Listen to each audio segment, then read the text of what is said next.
नमस्ते मेरे प्यारे दोस्तों। आईडीटीआर में अभी जापान के लिए हमारे भारत देश के जो चालक है उनकी कुछ रिक्वायरमेंट है। तो जापान में हेवी व्हीकल चलाने के लिए एक जॉब का अवसर आ रहा है। तो उसके लिए कुछ क्राइटेरिया है, जैसे कि मान लो कम से कम एसएससी मतलब 10th पास होना ज़रूरी है। दूसरी बात है कि आपके पास कम से कम 2 साल पुराना ट्रांस हेवी का लाइसेंस होना ज़रूरी है। और तीसरी बात यह है कि आपको हेवी चलाना आना ज़रूरी है। जैसे कि मान लो आपको अगर ट्रेलर चलाना आता है तो सबसे बढ़िया।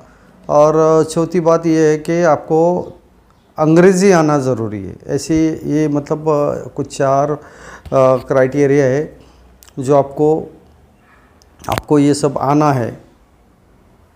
पहली बात 10th पास। दूसरी बात है आपको हेवी का लाइसेंस 2 साल कम से कम पुराना चाहिए।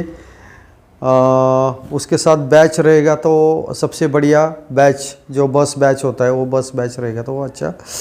तीसरी बात है आपको इंग्लिश आना ज़रूरी है। और चौथी बात है अगर ट्रेलर चलाना आता है तो सबसे अच्छा है। और अंग्रेज़ी आना ज़रूरी है। ठीक है, ये सब। इसके लिए एक इंटरव्यू आईडीटीआर में रखा है 28 तारीख को।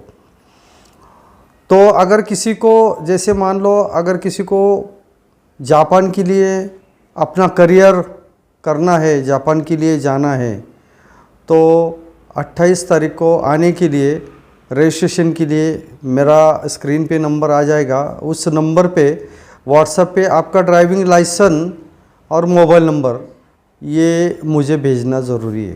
ठीक है, पढ़ाई देखो ध्यान में रखो, अगर आप 10th पास है तभी मुझे डॉक्यूमेंट भेजो, अदरवाइज़ भेजना मत। और कम से कम 2 साल पुराना ड्राइविंग लाइसेंस होना चाहिए, ये सबसे इम्पोर्टेंट है। और तीसरी बात ये है कि देखो क्या होता है, कुछ लोग जो होते हैं 1 साल पुराना लाइसेंस होता है, गाड़ी चलाना नहीं आता, ऐसे मत भेजो। उसमें क्या है, आपका टाइम जाएगा, हमारा टाइम जाएगा। तो आईडीटीआर में इंटरव्यू प्रोसेस रहेगा। ये आप 27 तारीख को आ सकते, 28 तारीख को ये इंटरव्यू प्रोसेस है।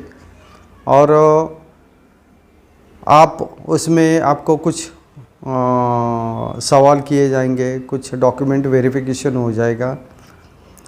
उसमें अगर आप पास आउट हो जाते तो आगे जाके आईडीटीआर जैसी संस्था और जापान की कुछ कंपनियां हैं जो इंडिविजुअली आपको ट्रेनिंग वगैरह ये सब दिया जाएगा।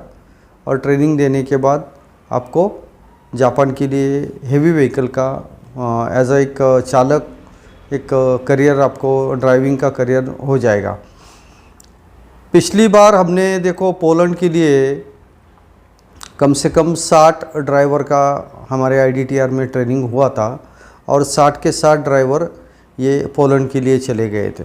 तो ऐसे ही एक नया कंपनी का एक प्रोजेक्ट आईडीटीआर में आ चुका है, जो आपको पहला इंटरव्यू प्रोसेस हो जाएगा। इंटरव्यू में अगर आप पास आउट हो जाते हैं तो उसके बाद ट्रेनिंग का प्रोसेस रहेगा और उसके बाद आपको वहाँ पे जापान के लिए बुलाया जाएगा। ठीक है, रही बात कुछ चार्जेस की वगैरह, तो वो जो चार्जेस रहेगा, मिनिमम जो भी चार्जेस रहेगा वो इंटरव्यू के बाद आपको बताया जाएगा। कितना चार्जेस होता है, क्या होता है, ये सब आपको बाद में बताया जाएगा। ठीक है, तो मेरे सभी प्यारे दोस्तों, जिनको ऐसा लगता है कि मुझे हेवी चलाना आता है, बड़ी बड़ी गाड़ी में यहाँ भारत देश में चलाता हूँ, और किसी का सपना होता है कि मुझे बाहर जाके अपना करियर बनाना है, जॉब करना है बाहर जाके, तो ऐसे जो लोग हैं वो इस चीज़ के लिए अप्लाई कर सकते हैं। उसके लिए मेरे नंबर पे, मेरे मोबाइल नंबर पे आपको आपका ड्राइविंग लाइसेंस और आपका मोबाइल नंबर भेजना है।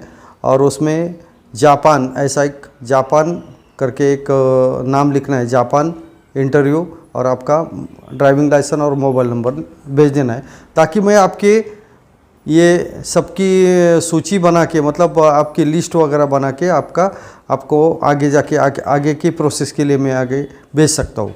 ठीक है, तो ध्यान में रखो, ड्राइविंग लाइसेंस भेजो, जापान इंटरव्यू लिखो और मोबाइल नंबर आपका भेज दो। बस आपको जब भी आपका इंटरव्यू रहेगा उस समय आपको बुलाया जाएगा।